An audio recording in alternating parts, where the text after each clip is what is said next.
அவன் அந்த இடத்துல ஒரு சார்ஜ் பண்றான், அவன் சார்ஜ் பண்ணுவான். நீ சொன்ன உன் நாட்டுக்குள்ள வரக்கூடிய பொருட்களுக்கு நீ ஒரு டாரிஃப் நிர்ணயிச்சல, நாங்கள நிர்ணயிச்சோம். அப்ப அந்த இடத்துக்கு கிராஸ் பண்றதுக்கான டாரிஃப் அவன் தான் நிர்ணயிப்பான்.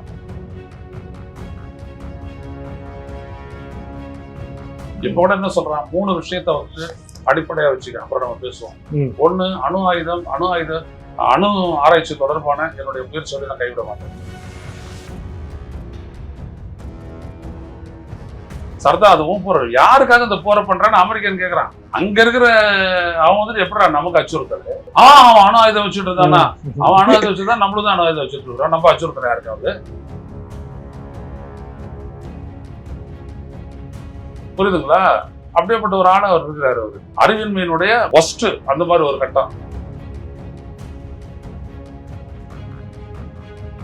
இப்ப இவங்கிட்ட 12 to 18% ஆயில் ரிசர்வ் இருக்குது ஈரான் கிட்ட. இந்த ஆயில் ரிசர்வ் தான் இவன் சப்ளை பண்ணிட்டு இருக்கான். இந்தாண்ட போர் நடக்குது, இந்தாண்ட சப்ளை ஆகுது ஆயில். இந்தியாவும் கொடுக்குறான், கொடுக்க முடியும். ஒரு சாபஹார் போட்டே நம்ம எடுத்து கொடுத்தாங்க.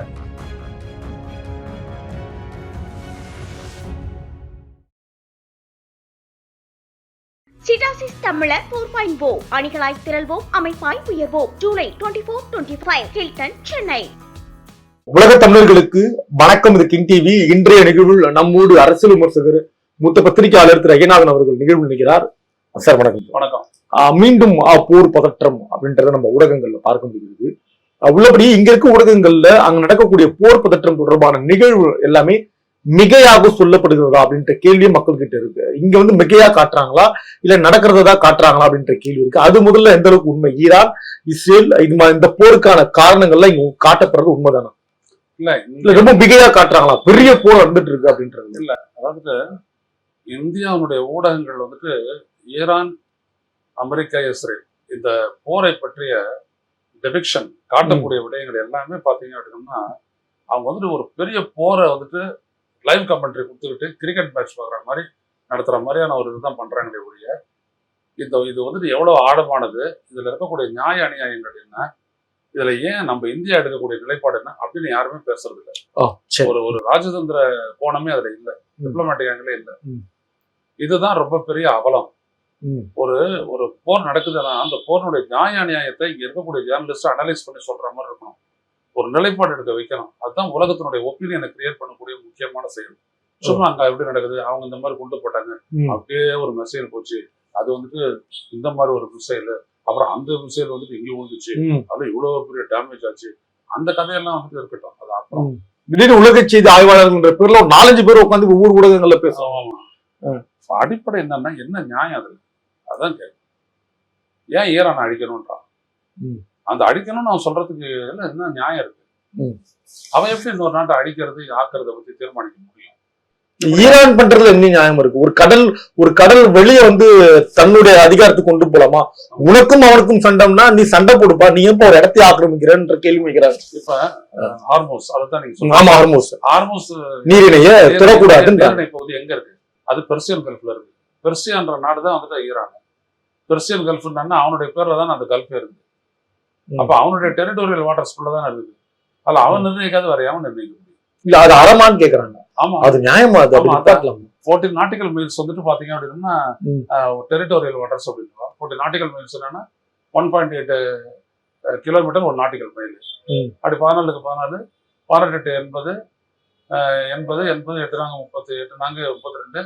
அப்படி நீங்க பாத்தீங்கன்னா 26 கிலோமீட்டர் வரும். ஒரு கரையில இருந்து 26 கிலோமீட்டர் நாட்டிக்கல் மைல்ஸ். அது கூட உட்பட்டதான் அது. சரி, மேல வந்துட்டு பெர்சியன் கல்ஃப், கீழே ஓமான் கல்ஃப். இதுல அமெரிக்காவும் மற்றொன்னு சொல்றதுக்கு என்ன இருக்கு? இது என்னுடைய கடல் பரப்பு, இது என்னுடைய கடல். அது நான் சொன்ன மாதிரி அது தமிழர் கடல். அது அதுல நான் தாண்டா கப்பல் விடணும், அது எப்படி சிங்களவன் நிர்ணயிப்பான்னு கேட்டாரு. அது தமிழர் கடல் அப்படின்னாரு. சரி, இன்னும் சொல்ல போனா அது வந்துட்டு சேது கடல் அப்படின்னாரு. சேது அரசர்களுடைய கட்டுப்பாட்டுக்கு உட்பட்டது அது. அதுல இருக்க தீவுகள் சேது அரசர்கிட்ட இருக்கு கட்டுப்பாட்டுல இருக்குது. அங்க வந்துட்டு அவுரி செடியை அறுக்கிறதுக்கு வந்துட்டு கான்ட்ராக்ட் கேட்கும் போது அது வந்துட்டு சேது அரசர் தான் கொடுத்தாரு. சோ சேது ஜமீனுக்கு சொந்தமானது அப்படின்னு சொல்லிட்டு ஆர்கியூ பண்ணாரு. கச்சத்தீவு விவகாரத்துல இன்னைக்கு இருக்குது இந்த விடயங்கள்லாம் இருக்க. அப்ப என்னுடைய தீவு, என்னுடைய நதி, என்னுடைய கடல் பரப்பு அப்படின்னு வரும்போது நான் தான் நிர்ணயிப்பேன். அதை எப்படி நீ நிர்ணயிப்பேன்? அமெரிக்கா முடியாது இல்ல. So this is the problem. இதுல என்ன அப்படின்னம்னா வந்துட்டு அவருடைய நீரிணை பகுதியை வந்துட்டு நான் முடக்குவேன் அப்படின்னு நீ எப்படி சொல்ல முடியும்? அவன் அந்த இடத்துல ஒரு சார்ஜ் பண்றான், அவன் சார்ஜ் பண்ணுவான். நீ சொன்ன உன் நாட்டுக்குள்ள வரக்கூடிய பொருட்களுக்கு நீ ஒரு டாரிஃப் நிர்ணயிச்சல, நாங்கள நிர்ணயிச்சோம். அப்ப அந்த இடத்துக்கு கிராஸ் பண்றதுக்கான டாரிஃப் அவன் தான் நிர்ணயிப்பான். பொருளாதார ரீதியாக ஈரான் இன்னைக்கு இன்னும் பெரிய நாடால ரொம்ப அவங்களே பொருளாதார பாதிப்புலதான் இருக்காங்க ஆல்ரெடி. இன்னும் மேலும் மேலும் அவங்க பொருளாதார சிக்கலை உருவாக்குறதா சொல்றாங்க. இல்லையா, பொருளாதார பாதிப்பை ஏற்படுத்துறது அமெரிக்கா தானே. இதுதானே அவனுக்கு எதிராக வந்துட்டு எல்லா விதமான அந்த தடைகள், பொருளாதார தடைகள், சாங்ஷன்ஸ்ன்ற பேர்ல பொருளாதார தடைகளை போட்டு அவனுக்கு முடக்கினேன். அதுல இருந்து வெளியில வர்றதுக்கு தானே அவன் போராடிட்டு இருக்கிறான். இப்ப கூட என்ன சொல்றான், 3 விஷயத்த வந்துட்டு அடிப்படையா வச்சுக்க, அப்புறம் நம்ம பேசுவோம். ஒண்ணு, அணு ஆராய்ச்சி தொடர்பான என்னுடைய முயற்சியோட நான் கைவிட மாட்டேன். சரி, ஆர்மூஸ் அப்படின்றது என்னுடைய கட்டுப்பாட்டுக்கு உட்பட்டது. 3வது, எனக்கு எதிரான பொருளாதார தடைன்னு போட்டு என்னோட சொத்துக்களை முடக்கி வச்சு அதை ரிலீஸ் பண்ணேன். இது 3த்தையும் பட்டோம்னா அடுத்த கட்டத்துக்கு நம்ம போவோன்றான். நாணயமானதுதான், நியாயமானதுதான், இதெல்லாம் பேசணும். அதை ஒட்டி ஒரு அச்சம், இஸ்ரேலுடைய பவர் தெரியுமா? அவர் அச்சம் என்ன பேசுறீங்க இவ்வளவு காலமும்? இஸ்ரேல ஒண்ணும் பண்ண முடியாது. அதான் நீங்க பேசிட்டு இப்போ அதான் சொல்றாங்க. அவங்களோட தாக்குதல் இந்த மேல வந்து விழவில்லை அப்படின்னு நேற்று முந்தின மாதிரி சொல்லிட்டு இருக்காங்க. இப்ப டெல் அவிவ் எப்படி இருக்கு புரியுதுங்களா? இப்ப எவனும் அது மாதிரிலாம் பேசுறது இல்லை. ஏன் பேசுறது இல்லை? ஈரான் அடிச்ச அடி எப்படி அடிச்சா அந்த அடி 20 வருஷம் பிளான் எப்படி பிளான் பண்ணா? நார்த் கொரியா கிட்ட எல்லாத்தையும் வாங்கினா, அப்டேட் பண்ணான். கடைசியில ஏன் அமெரிக்கா தயங்குது? இவனுடைய பெரிய பெரிய சக்தி வாய்ந்த விமானங்கள் மற்ற ஆயுத தளவாடங்கள்லாம் நான் பயன்படுத்துறேன், அதெல்லாம் அடிச்சு உடைக்கிறான். அப்புறம் அந்த அமெரிக்காவில் தயாரிக்கப்படக்கூடிய அந்த ஆயுத தளவாடங்களுக்கெல்லாம் சர்வதேச வகையில வியாபாரம் ஆகுது. நீங்க எந்த இடத்த பார்க்கணும் நீங்க. அதனால அவர் ஏதாவது ஒரு ஹானரபிள் ட்ரீட், ஹானரபிள் இது, ஹானரபிள் அட்ஜஸ்ட்மெண்ட், ஹானரபிள் பீஸ் அவரு அடிச்சிட்டு இருக்காரு. ஏன்னா அவரோட ஒரு நேட்டோ கண்ட்ரி ஒண்ணு கூட வரலையா அவனுக்கு ஆதரவா? யாரும் வந்தா? ஒருத்தருமே வரலையே. சர்தா அதுவும் போற யாருக்காக இந்த போரை பண்றான்னு அமெரிக்கன் கேக்குறான். அங்க இருக்கிற அவன் வந்துட்டு எப்படா நமக்கு அச்சுறுத்தல்? அவன் அணு ஆயுதம் வச்சுட்டு இருந்தானா? அவன் அணு ஆயுதம் வச்சுதான் நம்மளும் தான் அணு ஆயுதம் வச்சுட்டு இருக்கிறோம். நம்ம அச்சுறுத்தல யாருக்காவது? இப்பெல்லாம் அமெரிக்கால அந்த மாதிரி எழுச்சு. அதனாலதான் இந்த குரல் அமெரிக்காக்குள்ள இருந்து எதிராக அது எப்படி போகும்னா, இன்னைக்கு ட்ரம்ப் இருந்து ஏதாவது பண்ணிட்டு போயிடலாம். நாளைக்கு வந்து ரிபப்ளிகன் வந்து ஒரு 10 ஆண்டு காலத்துக்கு வரவே மாட்டாங்க, எழுதி வைக்க முடியாது, போட்டே போட மாட்டாங்க. இல்லாட்டி இவங்களாம் இந்த வார் மோங்கர்ஸ் அப்படின்னு சொல்லிட்டு அவனை கழிச்சு விட்டுறாங்க. என்னுடைய வரிப்பணத்தை எடுத்துட்டு போயிட்டு ஏன்டா அவங்க கொண்டு போட்டுட்டு இருக்கிறான்னு அதான் கேள்வி. எங்களுடைய வரிப்பணத்தை அவன் கொண்டு போடுறேன், இஸ்ரேலுக்காக நீயும் சட்டை போடுறேன், அர்த்த கேள்வி அவங்களுக்கு. ஏன்னா பாலஸ்தீன மக்களுடைய வாழ்க்கை பிரச்சனை இருக்குல்ல, அவனுக்கு வாழ் உரிமை இருக்குல்லன்னு கேட்கறான் அமெரிக்கால. இவர் என்ன சொல்றாரு, பாலஸ்தீனத்தை அப்படி தொடச்சிட்டு அங்க இருக்கிற மக்கள் எல்லாம் தூக்கி வளைகுடா நாடுகள்ல போட்டுட்டு அந்த இடத்துல ஒரு பூங்கா உருவாக்க போறேன் அப்படின்னு சொல்றாரு இவரு. புரியுதுங்களா? அப்படியேப்பட்ட ஒரு ஆளை அவர் இருக்கிறாரு. அவரு அறிவின்மையினுடைய ஒஸ்ட் அந்த மாதிரி ஒரு கட்டம். அவன் வந்துட்டு இவன் பாட்டுக்கு அழிச்சுக்கிட்டே இருக்கிறான். அழிக்கிறதுக்கெல்லாம் ஃபண்டு பண்ணிக்கிட்டே இருந்தான் இஸ்ரேலுக்கு. இதெல்லாம் கேட்கறான், எதுக்குன்னு கேட்கறான் அமெரிக்கால. இவனோட ஒத்துக்க மாட்டேன்ட்டாங்க. ஏன்னா இன்டர்நேஷனல் கோர்ட் ஆஃப் ஜஸ்டிஸ் வந்துட்டு இஸ்ரேல் அரசு வந்துட்டு போர் குற்றவாளின்னு அறிவிச்சிருச்சு. பொதுமக்களை சாவடிக்கிற அப்படின்னு சொல்லி அறிவிச்சிருச்சு. அந்த வந்து அவன் எப்படி மதிக்காத இருப்பான் வெஸ்டர்ன் யூரோப்ல? அப்புறம் வேற எதுக்குமே மரியாதை இருக்காது. சோ இதுதான் இங்க பிரச்சனையே. அப்ப இதெல்லாம் எதுவுமே ஆராயாத இங்க இருந்து இவர் இந்த மிசைலை செலுத்தினார், அங்கிருந்து அவங்க அந்த ட்ரோனை செலுத்தினார். இப்ப வந்து ட்ரம்ப் வந்து அமைதியை விரும்புகிறார். அவர் வந்து நெதன்யாகு கிட்ட கதர்னாரு, கத்தனாரு, என்னென்னமோ வார்த்தையை பயன்படுத்திட்டாரு. நெதன்யாகு அடங்குற மாதிரியே தெரியல அப்படின்றதையும் இப்ப பேச போறலாமா? இப்போ ஏன் அடங்கினாரா நெதன்யாகு? என்ன நிலவு தெரியுங்களா? ஈரானும் இவனும் வந்துட்டு 2 பேருமே தாக்குதல் நிறுத்திட்டாங்க. ஈரான் நிறுத்திட்டான், இஸ்ரேல் நிறுத்திட்டான். ஏன் அப்படின்னா நான் இறங்க மாட்டேன்ட்டாரு. இதெல்லாம் லூசுத்தனமா இருக்குது நீங்க 2 பேரும் செய்யறது அப்படின்ட்டாரு ட்ரம்ப் நேத்து. என்னடா முட்டாள்தனமா அடிச்சுக்கிறீங்க 2 பேரும்? சொல்லிக்கிட்டே இரு, நான் பேசிக்கிட்டே இரு, நீங்க அடிச்சுட்டு என்ன அர்த்தம் கேட்டாரு. விட்டா உடனே காரணம் என்ன அப்படின்னா, அமெரிக்காவுடைய சப்போர்ட் எல்லாம் சர்வே பண்ண முடியாது இஸ்ரேல்னால. அப்படியா? இன்னொரு தகவல் இல்ல, நெதன்யாகு அடங்கவே இல்லை, நாங்க பாத்துக்கிறோம் அப்படின்னு. அதெல்லாம் சும்மா தலைமையில குண்டு விழுந்துச்சுன்னா நீ என்ன அடங்குறது? அடங்காது, மண்டை 2ஆ போயிடுவேன். அதெல்லாம் ஒண்ணும் இல்ல. எவ்வளவு காலம் தான் அவங்க வந்துட்டு பதுங்கு கூடி ஏர்போர்ட்டுக்கு அடியில போயிட்டு பதுங்கிக்கோ, இப்படி ஒரு சீ போட்டு அடியில போட்டு பதுங்கிக்கொண்டு எவ்வளவு காலத்து தான் நீ சொல்லுவ? நீ இங்க சுவிட்ச் ஆன் பண்ண விட்ட உடனே இங்க மிசைல் பறந்த உடனே அங்க உடனே ஒயின்னு கத்துது. என்டையர் மிசைல் ஃபுல்லாடியும் சைரன் ஒலிக்குது. அப்புறம் எங்க நீ பீஸ்ஃபுல்லா வாழ போற? பிடிக்கிட்டான்ல, இப்போ பிளக்க பிடிக்கிட்டான். நீ அமைதியா வாழணும்னு நான் இங்க அமைதியா இருக்கணும். நான் புன்னகைச்சான்னா நீ அமைதியா இருக்கணும். நீ சிரிச்சா நான் இங்க பயப்பட மாட்டேன். அதான் ஈரானுடைய அச்சீவ்மெண்ட் இந்த வாரத்துல நடந்திருக்கு. அவ்வளவுதான். நீ அடிக்கிற மட்டும் நான் அடிப்பேன்டா. இதுவரை 6000 பேர் சாவடிச்சிட்டேன். ஆனா நான் அடிப்பேன். எவ்வளவு தூரம் போவேன் போ, பரவாயில்ல, அடிப்பேன், பாத்துறேன். முற்றுகை போட்டாரு, பலன் இல்லை.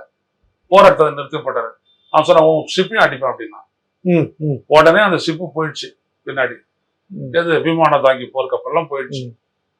See, in a modern warfare, nobody is king. Everybody can claim themselves to be warriors. எல்லாரும் நாங்க போறல பெரிய பெரிய ஆளு ஆட்டிங்கன்னு காட்டிக்கலாம், நடக்காது. ஒரு குறிப்பிட்ட காலம் போற நேரத்தில் ஒரு அப்ஜெக்டிவ் வச்சிருக்கணும். இந்தியா நல்லா செஞ்சா என்ன சொன்னாங்க, ஆபரேஷன் சிந்தூர், இந்த தலை இலங்களை அடகு வைப்போம், அதை தாக்குவோம், இலக்காக தாக்கணும், டப்பு டப்பு டப்புன்னு 14 இலக்குகளை அடிச்சு நாசம் பண்ணி தாக்கிட்டான். ஒரு குடும்பமே காலியா போச்சு, எல்லாமே காலி பண்ணிட்டு போட்டான், முடிச்சு போச்சு. அது அதோட சும்மா இல்லை இந்தியா. அதையும் தாண்டி எடுத்து வச்சா ஒரு ஆப்பை பிரம்மோஸை வச்சுக்கிட்டு எங்க இருந்து அவன் நியூக்ளியர் மிசைல்ஸை வந்து லான்ச் பண்ணுவோம்னா அந்த பேஸ் அடிச்சு போட்டான். இதை மட்டும் சாதாரண மிசைல் தடுக்க முடியாது. பிரம்மோஸை எங்க பயன்படுத்தினா பாருங்க, உன்னை சொல்லிட்டு அதுங்க மோடி பயன்படுத்தினாரு. அந்த அளவுக்கு படைகள் தளபதிகளை கூப்பிட்டு என்ன பண்ணணுமோ என்ன நேரத்துல பண்ணணுமோ எல்லாத்தையுமே நீங்களே முடிவு எடுங்க கையில கொடுத்துட்டாரு, நாங்க பாத்துக்கிறோம்னு வந்து அடிச்சாங்க. அப்புறம் போற நிறுத்துக்கன்னு தான் இவர் சொன்னாரு. மற்றபடி எல்லாத்தையுமே இந்தியாவுடைய முப்படைகள் தான் செஞ்சுச்சு. இந்தியாவுடைய ராணுவம் செஞ்சுச்சு, விமானப்படை செஞ்சுச்சு, எல்லாம் பண்ணுச்சு, எல்லாமே பண்ணிட்டான். மிஷன் சக்சஸ், அவ்வளவுதான். You do suffered loss but mission is success. இதுதான் இந்தியா. மிலிட்டரி பவர் அந்த லிமிட்டடா பண்ணிட்டான், முடிஞ்சு போச்சு. இப்ப இன்னொரு முறை பண்ண அப்படின்னா இதை விட பாரியமான தாக்குதலை பண்ணோம். இப்ப சீனாவுக்கு எதிராக வந்து பண்ணும்போது சீனாவுக்கு எதிரான இருக்குது என்ன, அது டெட்டரண்ட் அப்படி எல்லாம் பேசுவாங்க. ஒரு 10-15 வருஷத்துக்கு முன்னாடி ஜேர்னலிஸ்டா இருந்த போதெல்லாம் நான் வந்து நியூக்ளியர் எஸ்டாப்ளிஷ்மெண்ட்டுக்கு ரொம்ப நெருக்கமானவன். அவங்க செய்யக்கூடிய அந்த ஆக்டிவிட்டிஸ் ரிசர்ச் எல்லாத்தையும் நான் வெளியில தமிழ்ல நான் ரொம்ப எழுதுவேன். அதனால அவங்களுக்கு என்ன பிடிக்கும் ரொம்ப. அவர் கூப்பிட்டு தனியெல்லாம் பேட்டி எல்லாம் கொடுப்பாரு. Indira Gandhi centre for atomic ரிசர்ச்ல வந்து நம்ம டைரக்டரா இருந்தவரெல்லாம் கூப்பிட்டு எனக்கு கொடுப்பாரு. இன்னொருத்தர் வந்துட்டு இந்த நியூக்ளியர் டெஸ்ட் எல்லாம் வந்துட்டு சம்பந்தப்பட்டவர், அவரு சிதம்பரம், எல்லாருமே அவங்களோட எல்லாம் இப்போ உங்களோட பேசிட்டு இருக்கிற மாதிரி நான் பேசுவேன், அந்த மாதிரிலாம் பேசுவேன்.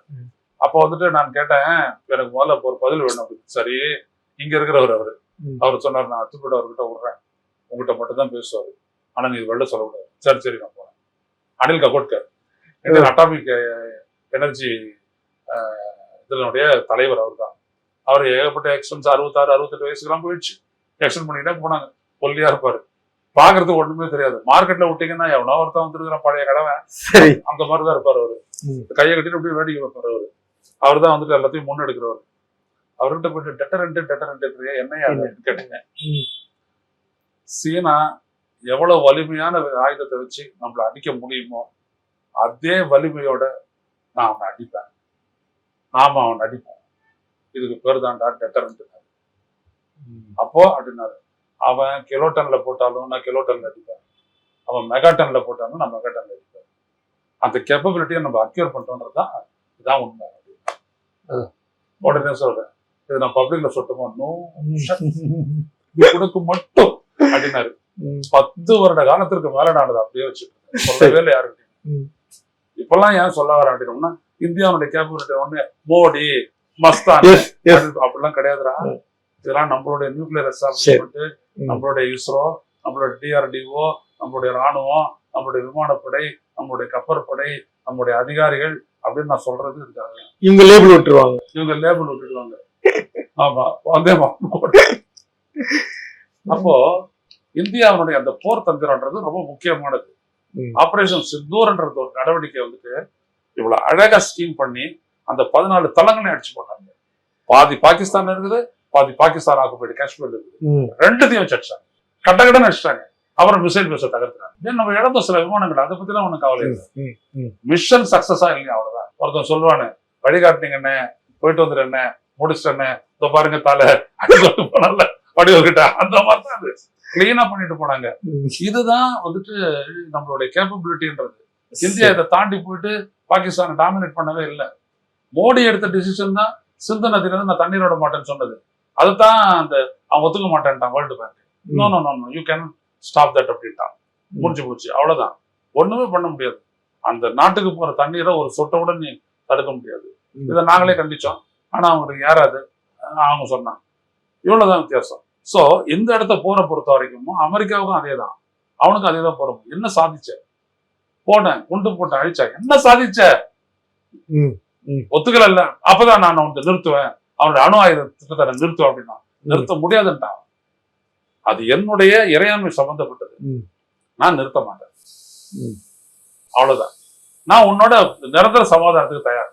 சரி, ஆனா எனக்கு இந்த 3 விடயத்துல அஷூரன்ஸ் தான். ஹார்மோஸும் அணுவும் அந்த முடுக்கி வச்சிருக்க சொத்தை சாங்ஷன்ஸ் நீ தூக்கிடு. அதுக்கப்புறம் நான் வந்து பேசுறேன், என்ன வேணாலும் பண்ணலாம், உனக்கு என்ன அந்த ஆர்வஸ் திறந்து நான் திறந்து விடுறேன், நெகோசியேட் பண்றேன், ஆனா அணு ஆயுதத்தோட சரி இந்த இதெல்லாம் வந்துட்டு இந்த செறிவூட்டப்பட்ட யுரேனியத்தெல்லாம் தூக்கி எங்க கையில கொடுத்துரு, அந்த பஜனை எல்லாம் கிடையாது அப்படின்ட்டான். காரணம் என்னன்னா வேற ஒரு ஈக்குவேஷன். எப்படி அமெரிக்கா இஸ்ரேல் ஆயிப்போச்சோ இப்பதான் ஆயிப்போச்சு. Iran, China, north Korea, Russia, இவங்க ஒரு லைனா போயிட்டான். இப்ப இவங்கிட்ட 12 to 18% ஆயில் ரிசர்வ் இருக்குது ஈரான் கிட்ட. இந்த ஆயில் ரிசர்வ் தான் இவன் சப்ளை பண்ணிட்டு இருக்கிறான். இந்தாண்ட போர் நடக்குது, இந்தாண்ட சப்ளை ஆகுது ஆயில், இந்தியாவும் கொடுக்குறான். கொடுக்க முடியும். ஒரு சாபஹார் போட்டே நம்ம எடுத்து கொடுத்தாங்க. இவன் இந்த அமெரிக்காவுக்கு கட்டுப்பட்டு இவன் வாழ்ந்துட்டான். 7 பில்லியன் செலவு பண்ண, ஒரு 700 கோடி செலவு பண்ணு டாலர், நான் உனக்கு பைப்ல நான் சப்ளை பண்ணிட்டு இருக்கிறேன் கேஸ் அப்படின்னா. எல்லாம் இவனு என்ன இந்த நாட்டுல எந்த அரசியல் பேசுறாங்க, எவன் பேசுறான், நம்ம நாட்டு ஆட்கள் தான் பேசிட்டு இருக்கிறோம், யாருக்கு தெரியுது? அப்படியே விட்டான். ஏன்னா அமெரிக்காவுடைய ஃப்ரெண்டா இருக்கணுமா, அது என்ன மசருக்கு நம்ம ஃப்ரெண்டா இருக்கணும் அப்படின்றது எனக்கு கூட புரியல. திமுக ஏன் காங்கிரஸோட கூட்டணியில இருக்கணும்ன்ற மாதிரிதான் ஆமா, அது மாதிரிதான் இருக்குது. எதுக்கு இதெல்லாம்? எந்த பலனுமே இல்லை. ஆனா அழிச்சிட்டோம். நம்மளுக்கு இன்னைக்கு கேஸ் இல்லை, விலையேத்துட்டான். இப்போ ஒரு 30 ரூபா, அப்போ ஒரு 60 ரூபா, 90 ரூபாய், அடுத்த வாரத்துல இன்னொரு தடவை விலையேற்றுவாரு. அவர் எப்படி அப்படின்னா சின்ன சின்னதா ஊசி போடுவாரு மோடி. ஏன்னா அவர் உலகத்துக்கே முன்னாடியே வந்துட்டு பொலிட்டிக்கல் சயின்ஸ் எங்கேயோ படிச்சவர் அவரு.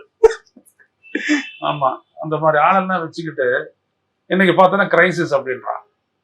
சாபஹார் போட்ட விட்டுட்டு வந்தோம், சைனா கிட்ட தூக்கி கொடுத்துட்டான். நீங்க நம்ம கிட்ட என்ன இருக்குது? இல்ல இன்னும் கொடுக்கல, சொல்ல வரேன் நான். நீங்க ஒரு சைனா வந்துட்டு எப்படி தன்னுடைய நலனை முன் வச்சு அவன் மூவ் பண்றான் அப்படின்னு, அமெரிக்க நலனை முன் வச்சு நீ யார் மூவ் பண்றான்? அமெரிக்கா இருக்குது.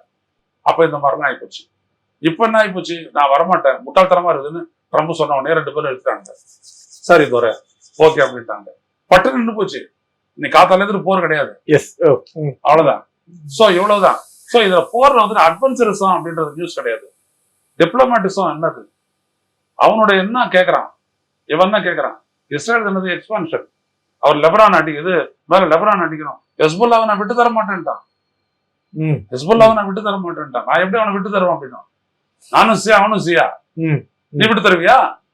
ஐசா கேள்வி எல்லாம் கேட்டாங்க. அதனால எதுவுமே பண்ண முடியாது. இதுக்கு மேல பண்ணீங்க அப்படின்னா நாங்க வேடிக்கை பார்க்க மாட்டோன்ற அளவுல சீனா நின்றுட்டான். நான் வந்துட்டு நீ அவனை அடிக்கிறதெல்லாம் நான் வேடிக்கை பார்க்க மாட்டேன் அப்படின்ட்டான். அதான் கடைசியா ட்ரம்ப் போன பயணத்துல இருந்த ரிசல்ட். என்னுடைய சோர்ஸ் அவனை அடிக்கிறதுக்கு நான் எப்படி விட்டு தருவேன்? சைனா இன்னைக்கு ஃபுல்லா அவனுக்கு ஆயில் சப்ளை. இந்தியாவுக்கு தாங்க கிரைசிஸ், சைனாக்கு கிரைசிஸ் இல்லைங்க, ஆயில் கிரைசிஸ். சைனால பெட்ரோல் டீசல் விலை ஏற்று கேட்டு பாருங்க. அவன் நாடா நம்ம நாடா? நன்றி. சிடாசிஸ் தமிழர் 4.0 அணிகளாய் திரள்வோம், அமைப்பாய் உயர்வோம். ஜூலை 24-25 ஹில்டன், சென்னை.